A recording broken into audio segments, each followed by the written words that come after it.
मैं बाहर बरामदे में सो रहा था और मुझे बहुत ज़्यादा ठंड लग रही थी। मेरी चाची मुझे देखकर कहती है कि बाहर बहुत ठंड है, तू ऐसा कर यहाँ मत सो, प्रीति के पास चला जा, उसके साथ जाकर वहीं लेट जा। क्योंकि हमारे दो ही कमरे थे। मुझे बहुत खुशी हुई। आपको बता नहीं सकता मैं कितना ज़्यादा खुश था, लेकिन मैंने अपने चेहरे पर अपनी खुशी जाहिर नहीं होने दी। मैं अपनी चाची की बात मानकर प्रीति के पास जाकर लेट गया। प्रीति लेटी हुई थी और मैं भी उसके पास जाकर चुपचाप लेट गया। जैसे ही आधी रात हुई, मुझे महसूस हुआ कि हम दोनों में से कोई भी ठीक से नहीं सो पा रहा है। मैंने हल्के से करवट बदली और अपनी चादर ठीक की। प्रीति भी जाग रही थी, लेकिन उसने कुछ नहीं कहा। माहौल में अजीब सी खामोशी थी और मेरे दिल की धड़कन तेज हो रही थी।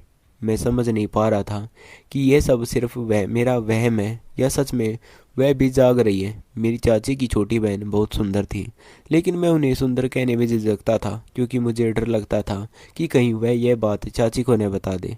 आज तक मैंने उनसे इस तरह की खुली बातें नहीं की थी। हम संयुक्त परिवार में रहते थे। मेरे पापा और चाचा खेती का काम करते थे और ज़्यादातर खेत में ही रहते थे। मेरी मम्मी और चाची घर संभालती थी। मेरी चाची का एक बेटा था जिसकी उम्र करीब 6 साल थी। चाची की दो बहनें थीं। बड़ी की उम्र 28 साल और छोटी बहन की उम्र करीब 22 साल थी। सच कहूँ तो चाचा की शादी वाले दिन ही मैंने उन्हें देखकर मन ही मन पसंद कर लिया था। शाम के समय हम खाना खा रहे थे, तभी चाची ने बताया कि बलजीत का जन्मदिन है और उसकी मौसी यहाँ आएगी। ये सुनते ही मेरे मन में अलग ही खुशी भर आई। मैंने चाची से पूछा, क्या आपके घर वाले भी आएंगे? चाची ने कहा, नहीं, पापा की तबीयत ठीक नहीं है इसलिए मम्मी नहीं आ पाएंगी, लेकिन छोटी बहन जरूर आएगी। जब वह बस स्टैंड पहुँचेगी तो तुम उसे ले आना। मैंने उसे तुम्हारा नंबर दे दिया है। बस स्टैंड पहुंचकर वह तुम्हें फ़ोन कर देगी। ये सुनते ही मेरी खुशी का ठिकाना नहीं रहा। मैंने जल्दी से खाना ख़त्म किया और अपने कमरे में चला गया। अपनी अच्छी पैंट शर्ट निकाल कर प्रेस करने लगा क्योंकि आज मैं चाहता था कि जब वह आए तो मैं अच्छा दिखूं। मैं उन्हें काफ़ी समय से पसंद करता था, लेकिन मुझे नहीं पता था कि वह मुझे पसंद करती है या नहीं, और न ही मैंने कभी उनसे इस बारे में पूछा था क्योंकि मेरे अंदर इतनी हिम्मत नहीं थी। मैं से बेसब्री से उनके फ़ोन का इंतज़ार कर रहा था। मुझे लग रहा था कि जैसे ही फ़ोन आएगा मैं तुरंत निकल जाऊंगा। मैंने नहाने से पहले भी अपना फ़ोन अपने पास ही रखा ताकि उनका कॉल मिस न हो जाए। थोड़ी देर बाद एक नए नंबर से फ़ोन आया। मुझे अंदाज़ा था कि यह उन्हीं का होगा। मैंने जल्दी से फ़ोन उठाया। जैसे ही मैंने हेलो कहा, आगे से मीठी सी आवाज़ आई, क्या आप समीर बोल रहे हैं? मैंने कहा हाँ। तो उन्होंने कहा, मैं बस स्टैंड पर आ गई हूँ, मुझे आकर ले जाओ। यह सुनते ही मेरा दिल ज़ोर से धड़कने लगा। मैंने कहा, आप वहीं इंतज़ार कीजिए, मैं अभी आता हूँ। उन्होंने ठीक है कहकर फ़ोन रख दिया। मैंने जल्दी से परफ्यूम लगाया जो मुझे मेरे जन्मदिन पर दोस्त ने गिफ्ट किया था। आज पहली बार मैंने उसे इस्तेमाल किया था क्योंकि आज का दिन मेरे लिए खास था। मैं तुरंत बाइक लेकर निकल पड़ा। रास्ता करीब 10 मिनट का था, लेकिन मुझे लगा जैसे ये रास्ता कभी ख़त्म ही नहीं होगा। जैसे ही मैं बस स्टैंड पहुंचा और मेरी नज़र उन पर पड़ी, मैं कुछ पल के लिए ठहर गया। वह लाल रंग के कपड़ों में बहुत प्यारी लग रही थी। बालों की नई स्टाइल उन्हें और भी आकर्षक बना रही थी। मैं उनके पास गया और उन्होंने मुस्कुराकर मुझे देखा और मेरा नाम लिया। मैंने उनका बैग पकड़ा और उन्हें बाइक पर बैठने के लिए कहा। रास्ते भर हम हल्की फुल्की बातें करते रहे। मैं कभी शीशे में उन्हें देख लेता तो वह हल्की सी मुस्कान दे देती। घर पहुंचते ही चाची अपनी बहन को देखकर बहुत खुश हो गई और घर में रौनक बढ़ गई। अगले दिन बलजीत का जन्मदिन था। घर में तैयारियों का माहौल था। हमने गांव के कुछ लोगों को बुलाया था और छोटी सी पार्टी रखी थी। रात को जब वह तैयार होकर आई तो उन्होंने नीले रंग का सूट पहना था। संयोग से मैंने भी नीली शर्ट पहन ली थी। हालांकि मैंने ऐसा दिखाया जैसे मुझे पहले से पता नहीं था। पार्टी बहुत अच्छी रही। केक कटा, सबने मिलकर खुशी मनाई। देर रात तक माहौल खुशनुमा रहा। जब सब लोग चले गए तो बलजीत जिद करने लगा कि वह अपनी मौसी के साथ सोएगा। मैंने कहा ठीक है, मैं बाहर बरामदे में सो जाऊंगा और वह मेरे कमरे में सो जाए। ठंड बहुत थी, लेकिन मैं उन्हें परेशान नहीं करना चाहता था। मैं बाहर जाकर लेट गया, लेकिन ठंड के कारण काँप रहा था। तभी चाची आई और बोली, बाहर बहुत ठंड है, अंदर जाकर सो जाओ। मैंने मना किया, लेकिन उन्होंने मेरी बात नहीं मानी और मुझे अंदर भेज दिया। कमरे में बलजीत बीच में लेटा था और प्रीति एक और। मैंने दूसरी ओर अपनी जगह बना ली। लाइट बंद हो गई और हम सब लेट गए। कमरे में सन्नाटा था और मेरे मन में कई ख्याल चल रहे थे। मुझे महसूस हो रहा था वह भी पूरी तरह नहीं सोई है, लेकिन हम दोनों चुप थे। उस रात हमने कोई जल्दबाजी नहीं की, सिर्फ अपने मन की बातों को समझने की कोशिश की। मुझे लगा कि रिश्ते सम्मान और सही समय से ही आगे बढ़ते हैं, और मैं उसी सही समय का इंतज़ार करने लगा। उस रात कमरे में सन्नाटा था, लाइट बंद थी और बाहर ठंडी हवा की आवाज़ हल्की हल्की सुनाई दे रही थी। बलजीत बीच में गहरी नींद में सो चुका था और मैं बिस्तर के कोने में आंखें बंद किए लेटा था। लेकिन मेरी नींद पूरी तरह उड़ चुकी थी। मेरे दिल की धड़कन तेज थी और दिमाग में तरह तरह के ख्याल आ रहे थे। मुझे महसूस हो रहा था कि प्रीति भी अभी तक नहीं सोई है, क्योंकि कभी वह हल्की सी करवट बदलती तो कभी चादर ठीक करती। मैं समझ नहीं पा रहा था कि बात शुरू करूं या चुप ही रहूं। काफ़ी देर की खामोशी के बाद मैंने धीमे से पूछा, तुम्हें ठंड तो नहीं लग रही? उसने हल्की आवाज़ में कहा, नहीं, मैं ठीक हूँ। फिर कुछ पल दोनों चुप रहे, लेकिन उस चुप्पी में भी जैसे बहुत सी बातें छिपी हुई थी। मैंने हिम्मत जुटाई और कहा, प्रीति, मुझे तुमसे एक बात कहनी है, अगर तुम बुरा न मानो। तो उसने धीरे से कहा, कहो। मैं सुन रही हूँ। मेरी आवाज़ हल्की काँप रही थी, लेकिन मैंने दिल की बात कह दी। मैंने कहा, मुझे तुम बहुत समय से पसंद हो, शायद उस दिन से जब मैंने तुम्हें पहली बार देखा था, लेकिन कभी कह नहीं पाया। यह सुन कहते ही मैं चुप हो गया और उसके जवाब का इंतज़ार करने लगा। कुछ पल तक उसने कुछ नहीं कहा, फिर धीमे से बोली, मुझे लगा था कि तुम कुछ ऐसा ही कहोगी। उसकी आवाज़ में नाराज़गी नहीं बल्कि सादगी थी। उसने आगे कहा, समीर, मुझे भी तुम अच्छे लगते हो, लेकिन हमें हर कदम सोच समझ कर उठाना चाहिए। घर परिवार की इज्जत सबसे पहले होती है। उसकी बात सुनकर मेरे दिल को सुकून मिला, क्योंकि मुझे डर था कहीं वह मुझसे नाराज़ न हो जाए। मैंने कहा, मैं भी यही चाहता हूँ कि जो भी हो सही तरीके से हो।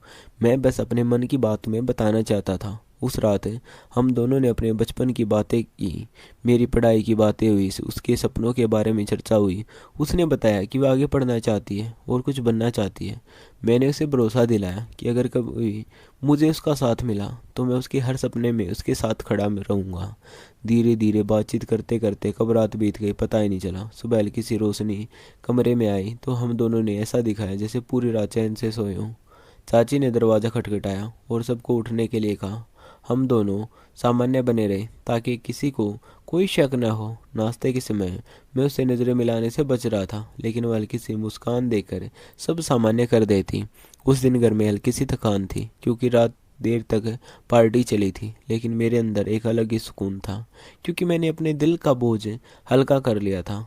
दिन भर हम सब साथ रहे, कभी आंगन में बैठकर चाय पीते तो कभी बलजीत के साथ खेलते, लेकिन अब हमारे बीच एक अनका समझौता था कि हम जल्दबाजी नहीं करेंगे। शाम को जब सब लोग अपने अपने काम में लग गए तो मुझे एक पल के लिए उससे अकेले बात करने का मौका मिला। मैंने पूछा, क्या तुम सच में मेरी बात से नाराज़ नहीं हो? उसने मुस्कुराकर कहा, अगर नाराज़ होती तो कल रात ही तुम्हें बता देती। उसकी बात पर मेरे चेहरे पर भी मुस्कान आ गई। उसने फिर कहा, समीर, अगर तुम्हारे मन में सच्चाई है तो समय आने पर घर वालों से बात करना। मैं बिना उनकी मर्जी के कोई कदम नहीं उठाऊंगी। मैंने गंभीरता से सिर हिलाया और कहा, मैं वादा करता हूँ कि सही समय आने पर सबसे पहले चाची से बात करूँगा। उस दिन के बाद मेरे मन में और भी हिम्मत आ गई थी। मुझे लगने लगा था कि अगर इरादे साफ हो तो रास्ते खुद बन जाते हैं। रात को जब फिर सोने का समय आया तो इस बार मैं बाहर ही लेट गया, क्योंकि मैं नहीं चाहता था कि बार बार एक ही स्थिति बने। लेकिन अब ठंड उतनी महसूस नहीं हो रही थी। शायद दिल में जो गर्माहट थी वह काफ़ी थी। अगले दिन उसने अपने घर लौटना था, ये सोचकर मेरा मन भारी हो रहा था, लेकिन साथ ही मुझे यह भी विश्वास था कि अब हमारे बीच जो बात हुई वह आगे ज़रूर कोई ना कोई मोड़ लाएगी। और मैं उसी उम्मीद के साथ आने वाले कल का इंतज़ार करने लगा। अगली सुबह घर का माहौल सामान्य था, लेकिन मेरे अंदर एक अलग ही हलचल चल रही थी, क्योंकि आज प्रीति को अपने घर लौटना था। रात को बातचीत ने हमारे रिश्ते को एक नई दिशा दी थी। अब हम दोनों के बीच एक सच्चाई और विश्वास जुड़ चुका था। नाश्ते के समय वह हमेशा की तरह चाची के साथ रसोई में हाथ बटा रही थी और मैं आंगन में पापा के साथ बैठा चाय पी रहा था, लेकिन मेरी नज़र बार बार उसी तरफ चली जाती थी। वह भी कभी कभी नज़र उठाकर मुझे देख लेती और हल्की सी मुस्कान दे देती, जिससे मेरा मन हल्का हो जाता था। बलजीत अपनी मौसी के पास ही घूम रहा था और बार बार पूछ रहा था कि आप कब फिर आओगी। वह उसे प्यार से समझा रही थी कि जल्द ही आएंगी। दोपहर तक उसका सामान तैयार हो गया। चाची उसे बार बार समझा रही थी कि वहां पहुंचकर फ़ोन ज़रूर करना। मैं चुपचाप खड़ा सब देख रहा था। मेरे मन में था कि काश वह कुछ दिन और रुक जाती। आखिर मैंने हिम्मत करके चाची से कहा, अगर आप कहें तो प्रीति 2-3 दिन और रुक जाए, घर में भी रौनक रहेगी। चाची ने पहले तो मुझे देखा, फिर मुस्कुराकर बोली, अगर इसे कोई ज़रूरी काम नहीं है तो रुक सकती है। प्रीति ने हल्का सा सोचा और फिर कहा, ठीक है, मैं कुछ दिन और रुक जाती हूँ। यह सुनते ही मेरे मन की उदासी जैसे पल भर में ख़त्म हो गई। अगले कुछ दिन हमारे लिए बहुत खास रहे। अब हम खुलकर बातें कर पाते थे, लेकिन हमेशा मर्यादा का ध्यान रखते थे। सुबह कभी हम सब खेत की ओर घूमने चले जाते, तो कभी गांव के तालाब के पास बैठकर बातें करते। वह अपने सपनों के बारे में बताती कि वह आगे पढ़ाई जारी रखना चाहती है और अपने पैरों पर खड़ा होना चाहती है। मैं उसकी बातें बड़े ध्यान से सुनता और कहता कि अगर हमारा साथ बना रहा तो मैं तुम्हें हर कदम पर सहयोग दूंगा। वह मेरी नौकरी की तैयारी के बारे में पूछती और मुझे प्रोत्साहित करती कि मेहनत जारी रखो। एक शाम हम आंगन में बैठे थे, हल्की हवा चल रही थी और आसमान में सूरज ढल रहा था। मैंने उससे पूछा, क्या तुम्हें सच में मुझ पर भरोसा है? उसने बिना झिझक कहा, हाँ, अगर भरोसा नहीं होता तो मैं यहाँ रुकती ही नहीं। उसकी ये बात मेरे लिए किसी वचन से कम नहीं थी। मैंने उसी समय मन ही मन तय कर लिया कि जैसे ही मुझे अच्छी नौकरी मिलेगी, मैं घर में सबसे पहले चाची से बात करूँगा। दिन ऐसे ही हंसी खुशी गुजरते ही रहे। कभी हम सब मिलकर खाना बनाते तो कभी बलजीत के साथ खेलते, लेकिन अब हर पल में एक अलग ही सी मिठास थी। हम दोनों के बीच समझदारी थी और यह एहसास भी कि हमें जल्दबाजी नहीं करनी है। एक रात चाची ने मजाक में कहा, लगता है समीर अब बड़ा हो गया है। मैंने मुस्कुराकर बात टाल दी, लेकिन मेरे मन में आत्मविश्वास आ चुका था। कुछ दिनों बाद आखिर वह दिन आ ही गया जब प्रीति को वापस जाना था। इस बार उसके जाने का दुख पहले से ज़्यादा था, क्योंकि अब वह सिर्फ चाची की बहन नहीं बल्कि मेरे दिल के और करीब हो चुकी थी। मैं उसे बस स्टैंड छोड़ने गया। रास्ते पर हम चुप रहे, लेकिन उस चुप्पी में भी अपनापन था। बस आने से पहले उसने कहा, समीर, अपनी मेहनत मत छोड़ना और सही समय आने पर बात ज़रूर करना। मैंने गंभीरता से कहा, मैं वादा करता हूँ, मैं जल्दी ही तुम्हें लेने आऊँगा, लेकिन इस बार हमेशा के लिए। बस आ गई। उसने जाते जाते एक बार पीछे मुड़कर देखा और मुस्कुरा दी। वह मुस्कान मेरे लिए उम्मीद बन गई। मैं घर लौटा तो मन थोड़ा खाली था, लेकिन दिल में एक विश्वास था कि अब हमारा रिश्ता सिर्फ ख्यालों तक सीमित नहीं रहेगा, बल्कि सही समय पर एक नई शुरुआत ज़रूर करेगा। और मैं उसी दिन से अपने लक्ष्य की ओर और भी ज़्यादा मेहनत से बढ़ने लगा। प्रीति के जाने के बाद घर पहले जैसा ही था, लेकिन मुझे हर चीज़ में उसकी कमी महसूस होती थी।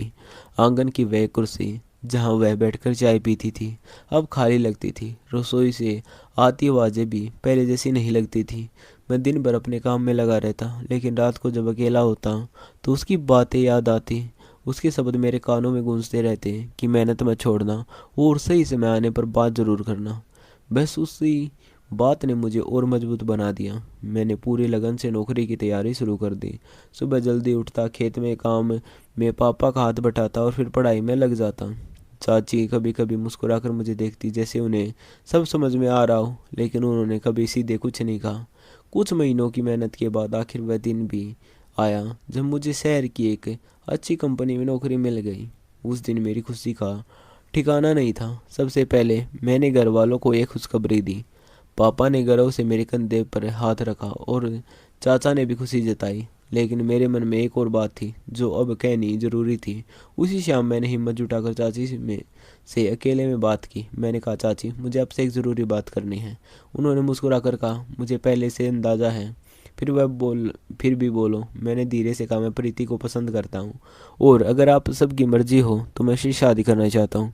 चाची कुछ पुल चुप रही, फिर बोली, समीर, मैंने उस दिन ही समझ लिया था जब तुम उसे बस स्टैंड छोड़ने गए थे। अगर तुम्हारा इरादा साफ है और अब तुम्हारे पास नौकरी भी है तो मुझे कोई आपत्ति नहीं है। उनकी यह बात सुनकर मेरे दिल में से जैसे बोझ उतर गया। चाची ने अपने घर बात की, उधर से भी सहमति मिल गई, क्योंकि सब जानते थे कि मैं जिम्मेदार हूँ और अब अपने पैरों पर खड़ा हूँ। कुछ ही दिनों में दोनों का परिवारों ने मिलकर रिश्ता पक्का कर दिया।